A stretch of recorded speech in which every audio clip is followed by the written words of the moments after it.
안녕하세요, 여러분. 오늘은 20살 어린 나이에 사랑만 믿고 시집와 며느리가 아니라 식모처럼 살아야 했던 한 여성의 이야기를 들려드리겠습니다. 친정 어머니가 쓰러져 응급실에 계신데도 시누이는 도시락을 싸달라고 했고 시어머니도 아무렇지 않게 말했습니다. 그날 그녀는 처음으로 자신이 이 집에서 어떤 존재인지 깨달았습니다. 그럼 지금부터 사연을 시작하겠습니다. 저는 고등학교를 졸업한 지 얼마 되지 않아 남편 준호를 만났습니다. 첫눈에 반한다는 말이 있죠. 정말 그랬습니다. 준호는 저를 처음 본 날부터 한결같이 잘해주었습니다. 어린 저는 그 사람이 제 세상의 전부인 줄 알았습니다. 20살이 되던 해 저는 아이를 가졌습니다. 당황스럽기도 했지만 사랑하는 사람의 아이였기에 무섭기보다 설렘이 더 컸습니다. 하지만 현실은 동화와 달랐습니다. 준호는 대학을 휴학하고 군대에 입대했고 저는 만삭이 되어가는 몸으로 시댁에 들어가 살게 되었습니다. 그때 저는 아무것도 몰랐습니다. 결혼이 무엇인지, 며느리라는 자리가 어떤 의미인지, 그리고 사랑만으로는 버틸 수 없는 현실이 있다는 것을요. 시댁에는 시부모님과 고등학생 시동생, 사회생활을 시작한 22살 시누이가 함께 살고 있었습니다. 모두 젊었지만 그 집의 질서는 아주 엄격했습니다. 특히 시아버지는 말수가 적고 눈빛만으로도 사람을 얼어붙게 만드는 분이었습니다. 저는 그 집에서 늘 숨을 죽이고 살았습니다. 실수라도 하면 큰일이 날 것 같았고 어디에 앉아야 하는지, 언제 말을 해야 하는지조차 조심스러웠습니다. 입덧이 심해 하루에도 몇 번씩 화장실로 뛰어가면서도 저는 누구에게 힘들다는 말 한마디 하지 못했습니다. 왜냐하면 시어머니는 늘 이렇게 말씀하셨기 때문입니다. 애 가진 여자들이 다 겪는 일이야. 그 한마디에 저는 제 고통을 삼켜야 했습니다. 이 이야기는 1988년, 지금처럼 버튼만 누르면 따뜻한 물이 콸콸 나오던 시절이 아니었습니다. 저희 시댁은 마당이 있는 단독주택이었고 목욕을 하려면 보일러실에서 온수를 받아다 써야 했습니다. 식구들이 샤워를 할 때마다 저는 커다란 들통을 들고 보일러실과 욕실을 수없이 오갔습니다. 저와 겨우 2살 차이 나는 시누이와 어린 시동생의 목욕물까지 제가 날랐습니다. 시누이는 욕실 안에서 말했습니다. 언니, 뜨거운 물 좀 더 주세요. 시동생도 당연하다는 듯 외쳤습니다. 형수님, 찬물 섞지 말고 뜨거운 걸로요. 손목이 아프고 배가 묵직해도 누구 하나 미안하다는 말을 하지 않았습니다. 가장 힘들었던 건 저와 2살 차이밖에 나지 않는 시누이의 뒤치다꺼리까지 해야 했다는 사실이었습니다. 시누이는 사용한 옷가지들을 욕실 바닥에 그대로 벗어두고 나오는 일이 잦았습니다. 욕실에 들어가면 바닥은 물기로 흥건했고 저는 말없이 고무장갑을 끼고 청소를 해야 했습니다. 처음에는 너무 당황스럽고 서러웠습니다. 하지만 시어머니는 대수롭지 않게 말씀하셨습니다. 미영이는 아직 어려서 그래. 내가 좀 치워주면 되지. 그 말을 듣는 순간 저는 이 집에서 제 감정은 중요하지 않다는 사실을 다시 한 번 깨달았습니다. 그 순간마다 저는 생각했습니다. 나는 이 집의 며느리일까? 아니면 그냥 일꾼일까? 제 하루는 새벽 5시에 시작됐습니다. 입덧 때문에 속이 뒤집혀도 일어나야 했습니다. 가장 먼저 쌀을 씻고 국을 끓이고 반찬을 데우고 시누이 도시락을 준비했습니다. 조금이라도 늦으면 2층에서 목소리가 들렸습니다. 형수님, 아침 아직 멀었어요? 잠시 후 시누이가 계단을 내려오며 외쳤습니다. 언니, 도시락 꼭 챙겨줘요. 나 오늘 늦으면 안 돼요. 시어머니는 식탁에 앉아 뉴스를 보며 말했습니다. 집에 손님이 오는 날이면 저는 더 작아졌습니다. 동네 아주머니들이 오시면 시어머니는 저를 소개하며 웃었습니다. 우리 집 일 도와주는 애야. 처음에는 잘못 들은 줄 알았습니다. 하지만 그 말은 한 번이 아니었습니다. 애가 손이 빨라서 집안일을 잘해. 저를 며느리가 아닌 가정부처럼 소개하는 시어머니 앞에서 저는 억지로 웃어야 했습니다. 손님들이 돌아가고 나면 부엌에서 혼자 설거지를 하며 눈물을 삼켰습니다. 제가 부끄러운 존재라는 사실을 그때 처음 알았습니다. 얘야, 허브차 한 잔만 타다오. 아침은 그야말로 전쟁이었습니다. 모든 식구가 나가고 나면 이제 좀 쉴 수 있을 것 같았지만 그때부터 또 다른 일이 시작됐습니다. 거실 바닥 걸레질해라. 베란다 화분 닦아라. 창틀 먼지 털어라. 거실과 주방은 대리석 바닥이었는데 시어머니는 손으로 직접 걸레질을 하라고 하셨습니다. 배가 점점 불러오고 있었지만 저는 무릎을 꿇고 기어다니며 바닥을 닦았습니다. 거실 바닥을 닦고 나면 대리석 바닥이라 제 무릎이 붉게 짓눌려 있었습니다. 지금처럼 밀대가 있는 시대는 아니었으니까요. 시어머니는 운동을 다녀와서 양말을 벗고 바닥을 걸었습니다. 그리고 맨발로 바닥을 확인했습니다. 먼지가 묻어나오면 다시 해야지. 그 말이 떨어지면 저는 다시 걸레를 들었습니다. 오후에는 시동생 간식을 준비해야 했습니다. 알레르기가 있어 냉동식품은 안 된다며 핫케이크도 직접 반죽하고 샌드위치도 하나하나 만들어야 했습니다. 저녁이 되면 다시 6 식구의 식사를 차렸습니다. 식구들이 한꺼번에 먹는 일은 거의 없었습니다. 누군가는 학원에 갔다 오고, 누군가는 야근을 하고, 누군가는 친구를 만나고 들어왔습니다.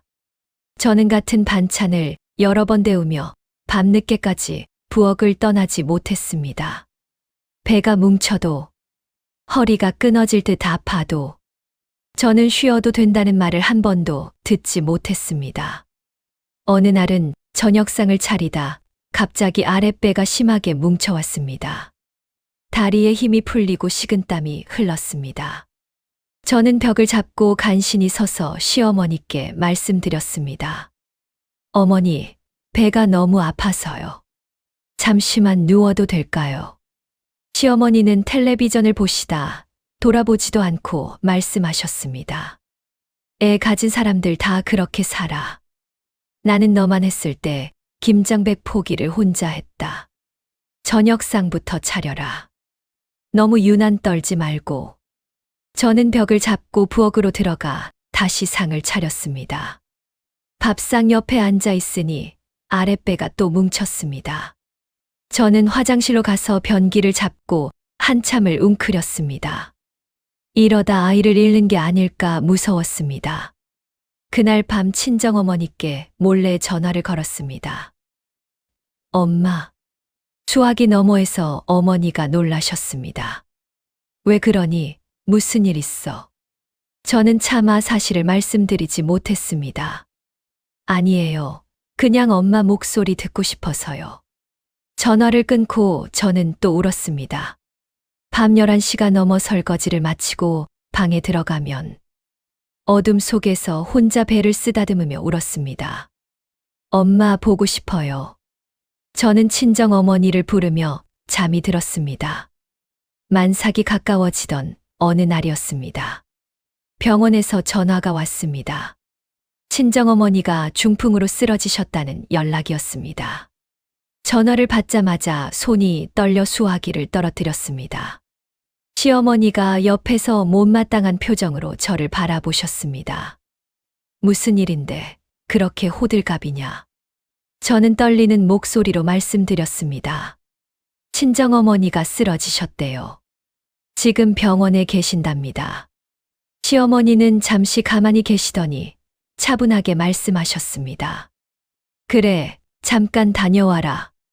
하지만 저녁상은 차려놓고 가야지. 그건 며느리 도리야. 저는 그 순간 귀를 의심했습니다. 친정어머니가 쓰러지셨다는데 저녁상부터 차리고 가라는 말이라니. 저는 정신없이 부엌으로 들어가 국을 끓이고 밥을 안 치고 반찬을 꺼내 놓았습니다. 그러고 나서 외투를 걸치고 병원으로 달려갔습니다. 산소호흡기를 끼고 누워 계신 엄마를 보는 순간 다리가 풀려 주저앉았습니다. 어머니는 제가 시집간 뒤에도 통화할 때마다 같은 말씀만 하셨습니다. 우리 딸 힘들지 않니? 시부모님께 잘하고 있지? 정작 본인은 가게에 손이 트도록 서 계시면서도 늘 제 걱정뿐이셨습니다. 그 마음을 알기에 저는 차마 시댁 이야기를 입에 올릴 수 없었습니다. 어머니가 알면 가슴이 무너질 것 같아서 저는 한 번도 사실대로 말씀드리지 못했습니다. 병원에 도착했을 때 어머니는 의식이 없으셨습니다. 손은 차갑게 식어 있었고 입가에는 침이 흘러내리고 있었습니다. 저는 어머니의 손을 잡고 이름을 불렀습니다. 엄마, 엄마. 저 경화예요. 눈 좀 떠보세요. 하지만 어머니는 미동도 하지 않으셨습니다. 병실 한쪽에서 의사 선생님이 말씀하셨습니다. 고비가 길어질 수 있습니다. 가족분이 곁에 계시는 게 좋습니다. 저는 그 자리에서 다리에 힘이 풀려 의자에 주저앉았습니다. 이 세상에 저를 진심으로 걱정해 주신 단 한 사람. 그 사람이 지금 사경을 헤매고 있었습니다. 그날 밤 병원 복도에서 혼자 울고 있는데 간호원이 전화를 받아보라고 해서 달려갔습니다. 신우이였습니다. 언니, 내일 회사 야유회 가는데요. 제가 과장님 도시락 싸가기로 했거든요. 언니가 집에 들러서 도시락만 싸주면 안 돼요? 순간 눈물이 멈췄습니다. 제가 잘못 들은 줄 알았습니다.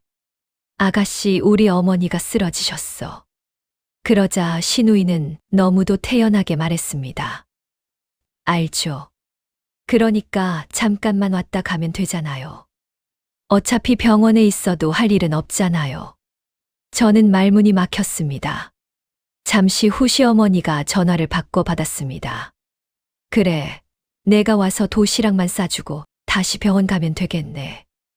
미영이 회사에서 체면이 있지. 이런 거 하나도 못 챙기면 친정흉이 되는 거야. 너 그것도 모르니?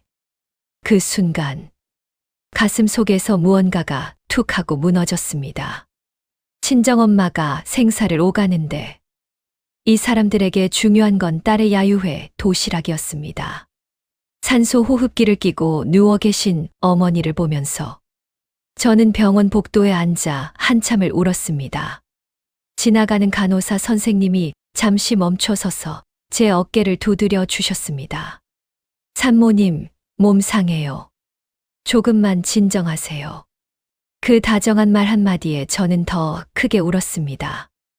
낯선 사람에게서 들은 그 한마디가 시댁 식구 누구에게서도 듣지 못한 따뜻함이었습니다. 그날 밤 저는 처음으로 생각했습니다. 나는 이 집에서 도대체 어떤 존재일까? 며느리도 가족도 아니라면 나는 도대체 왜 이 집에 있는 걸까? 새벽이 되어서야 저는 자리에서 일어났습니다. 어머니의 손을 다시 한번 꼭 잡고 말씀드렸습니다. 엄마, 이제 저 다시는 부끄럽게 안 살게요. 조금만 기다려 주세요. 그리고 저는 시댁 대신 친정집으로 갔습니다. 도시락은 싸지 않았습니다. 다음 날 시어머니에게서 5통의 전화가 왔지만 저는 받지 않았습니다. 처음으로 시댁의 전화를 받지 않은 날이었습니다. 저녁 무렵 친정 동네 슈퍼 아주머니가 어머니 소식을 듣고 죽을 한 그릇 들고 오셨습니다. 경화야, 너 얼굴이 반쪽이 됐다. 이거 좀 먹어라. 산모가 굶으면 안 돼. 저는 그 죽 한 그릇을 받아 들고 또 울었습니다. 시댁에서 살은 반년 동안 살면서 따뜻한 밥 한 그릇 받아 먹어보지 못했습니다. 아주머니의 마음이 참 따뜻했습니다. 며칠 뒤 저는 남편 면회를 갔습니다. 그동안 힘든 일을 말하지 않았습니다. 군대에서 고생하는 남편에게 걱정을 주고 싶지 않았기 때문입니다. 편지에도 늘 좋은 이야기만 적었습니다. 오늘은 시어머니가 김치를 가르쳐 주셨어요. 시누이랑 같이 시장에 다녀왔어요. 전부 거짓말이었습니다. 하지만 그날은 더 이상 참을 수 없었습니다. 만삭의 몸을 이끌고 버스를 2번 갈아타고 부대 앞에 도착했을 때 저는 이미 지쳐 있었습니다. 면회실에서 남편 얼굴을 보자마자 눈물이 터졌습니다. 준호는 깜짝 놀라 제 손을 잡았습니다. 왜 그래? 무슨 일 있어? 저는 한참을 울다가 입을 열었습니다. 그리고 지금까지 있었던 일을 모두 이야기했습니다. 입덧 중에도 새벽 5시에 일어나야 했던 일, 대리석 바닥을 기어다니며 닦았던 일, 아랫배가 뭉쳐도 쉴 수 없었던 일, 시어머니가 매일같이 친정에서 배운 게 없어서라는 말씀을 하셨던 일, 손님들 앞에서 저를 일하는 가정부로 소개하셨던 일, 시아버지 생신상에 잡채가 퍼졌다고 핀잔을 들었던 일, 친정엄마가 쓰러졌는데도 저녁상 차리고 가라 하셨던 일, 그리고 아가씨 야유회 도시락을 싸라는 전화통화 이야기까지. 준호는 한동안 아무 말도 하지 못했습니다. 그의 얼굴이 점점 굳어졌습니다. 손등에 핏줄이 솟고 이를 악무는 게 보였습니다. 면회실 벽에 걸린 시계의 초침 소리만 들렸습니다. 왜 이제야 말했어? 저는 울면서 대답했습니다. 당신 힘들까봐, 나 걱정할까봐. 저 혼자만 참으면 되는 줄 알았어요. 준호의 눈가도 붉어졌습니다. 바보야. 이런 걸 혼자 참으면 어떡해. 어머니가 그렇게까지 하셨다고? 정말이야? 저는 고개를 끄덕였습니다. 준호는 잠시 천장을 올려다보더니 깊은 한숨을 내쉬었습니다. 그러고는 제 손을 더 꼭 잡았습니다. 경화야, 당장 처가에 가 있어. 장모님 곁에 있어. 우리 집 눈치 보지 마. 이건 내가 알아서 할게. 저는 고개를 저었습니다. 하지만 아버님이 화내시면. 준호는 단호하게 말했습니다.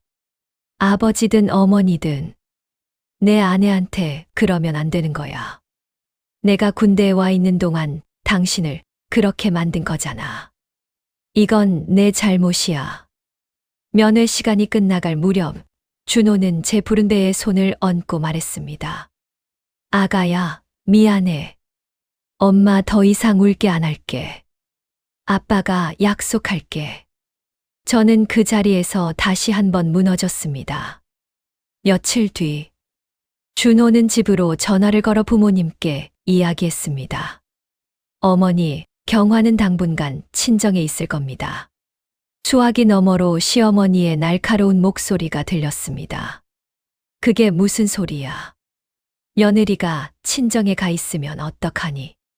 지금 미영이 시집 보낼 자리가 들어와서 한창 바쁜데. 준호는 차분히 말했습니다. 장모님이 쓰러지셨습니다. 경화도 만삭이고요. 사람이 먼저입니다, 어머니. 그러자 시아버지가 전화기를 빼앗으며 화를 냈습니다. 목소리가 어찌나 큰지 면회실 옆방에서도 들릴 정도였습니다. 너 이놈, 부모를 뭘로 보고 처가 핑계로 우리 집을 우습게 보는 거냐? 너 제대하면 학비 지원도 없다. 생활비도 없다. 애까지 데리고 나가서 한번 살아봐라.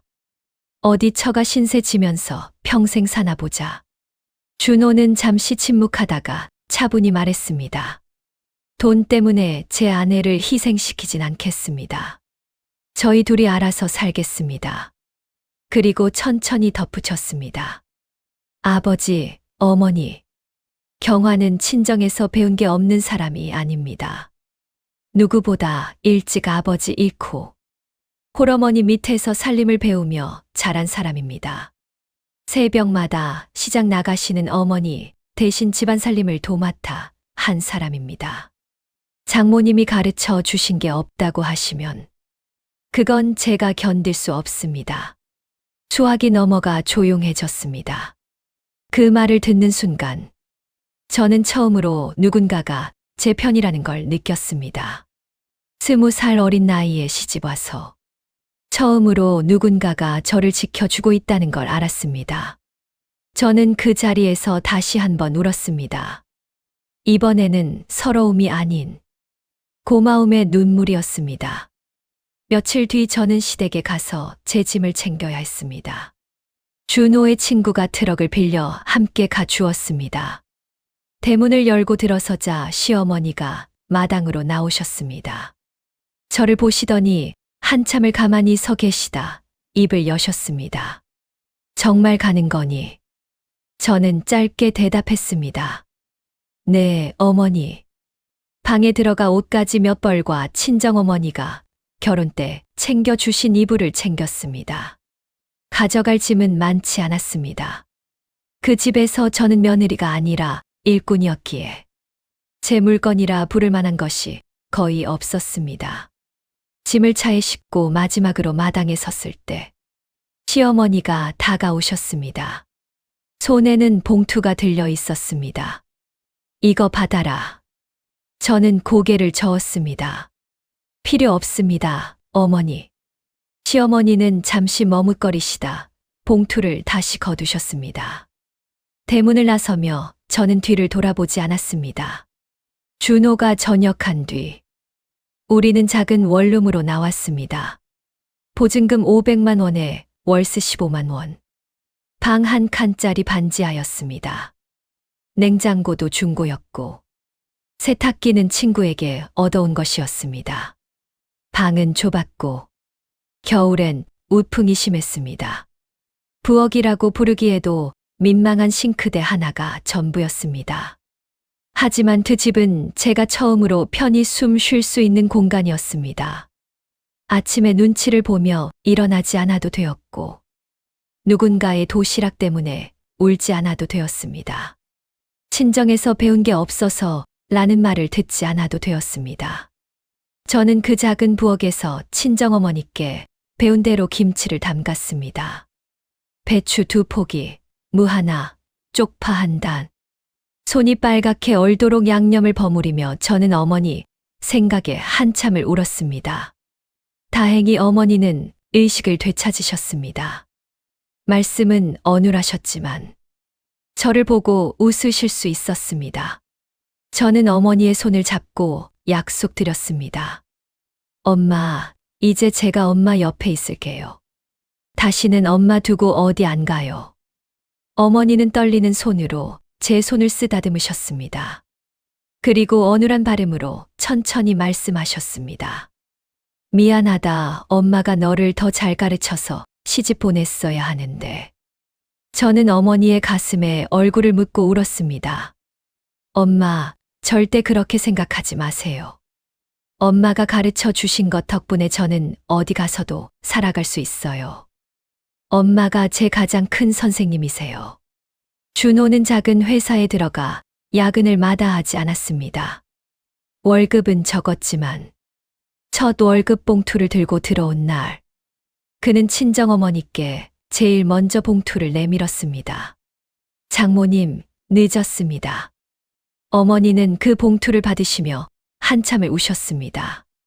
저는 아이를 낳고 잠 못 자는 밤마다 아이를 안고 창밖을 보며 생각했습니다. 행복이 별거 아니구나. 누군가 내 편이 있다는 것. 그게 행복이구나. 아이가 잠든 밤, 준호는 제 손을 잡고 말했습니다. 미안해. 이제 당신 혼자 울게 두지 않을게. 그 한마디에 지난 세월의 서러움이 모두 녹아내렸습니다. 시간이 흐르며 준호는 직장에 자리 잡았고 우리 삶도 조금씩 안정되었습니다. 작은 원룸은 전세 아파트가 되었고 아이는 어느새 학교에 들어갔습니다. 저는 동네에서 작은 반찬 가게를 시작했습니다. 친정어머니께 배운 솜씨로 김치를 담그고 나물을 무치고 국을 끓였습니다. 손님들은 제 음식을 칭찬해 주셨습니다. 손맛이 좋네요. 어디서 배웠어요? 저는 미소 지으며 대답했습니다. 제 어머니께 배웠어요. 세상에서 제일 좋은 선생님이셨거든요.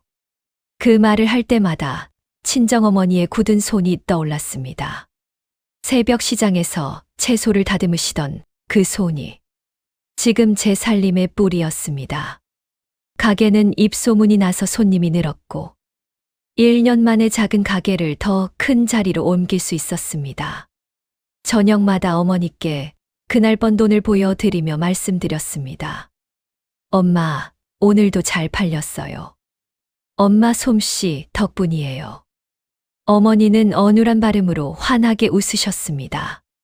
어느 비 오는 날, 가게 문을 열다가 낯익은 얼굴 하나가 우산을 쓰고 가게 앞에 서 있는 것을 보았습니다. 신우이였습니다. 머리가 헝클어져 있었고 눈은 빨갛게 부어 있었습니다. 저는 잠시 망설이다 안으로 들어오라고 했습니다. 신우이는 가게 한 구석 의자에 앉아 한참을 가만히 있었습니다. 그러더니 천천히 입을 열었습니다. 언니, 저 시집 가서 잘 못 살고 있어요. 저는 따뜻한 차 한 잔을 내어주며 아무 말 없이 들었습니다. 신우이는 시댁 시집살이가 심한지 시댁 이야기에 신우이는 흐느꼈습니다. 언니, 그때 제가 너무 어렸어요. 언니가 얼마나 힘들었는지 이제야 알겠어요. 야유회 도시락 그거 정말 미안해요. 저는 한참 동안 신우이를 바라보았습니다. 미운 마음도 통쾌한 마음도 들지 않았습니다. 그저 한 사람의 인생이 또 그렇게 흘러가고 있다는 것이 안타까웠습니다. 저는 신우이에게 따뜻한 김치찌개 한 그릇을 끓여 내어주며 말했습니다. 미영아, 다 지나간다. 참지만 말고 남편과 잘 이야기해봐. 그게 가장 중요해. 신우이는 그릇을 받아 들고 또 한 번 울었습니다. 몇 년 뒤 시댁의 형편이 어려워졌습니다. 시아버지가 운영하시던 사업이 부도가 났고 큰 집은 경매로 넘어갔습니다. 신우이는 시집을 가서 따로 살고 있었고 시동생은 군대에 있었습니다. 어느 날 시어머니에게 전화가 왔습니다. 경화야, 내 도움이 필요하다. 목소리가 떨리고 있었습니다. 예전 같았으면 무조건 달려갔겠지만 이제 저는 달라져 있었습니다. 저는 조용히 대답했습니다. 어머니, 지금 제게 가장 중요한 건 제 가족입니다. 제 아이와 제 남편, 그리고 제 친정어머니입니다. 잠시 침묵이 흐른 뒤 시어머니는 낮은 목소리로 말씀하셨습니다. 그때 내가 너무했다. 저는 수화기를 든 채로 한참을 가만히 있었습니다. 평생 듣고 싶었던 한마디였습니다. 그러나 그 한마디로 지난 세월이 사라지지는 않았습니다. 어머니, 저는 친정에서 배운 게 없는 사람이 아니었어요. 제 어머니는 새벽마다 시장에 나가시며 저에게 인내를 가르치셨고 손이 트도록 일하시며 정직을 가르치셨습니다. 그게 제가 배운 전부였습니다. 전화기 너머에서 시어머니가 조용히 흐느끼셨습니다. 미안하다, 경화야. 정말 미안하다. 저는 전화를 끊고 한참 동안 베란다에 서 있었습니다.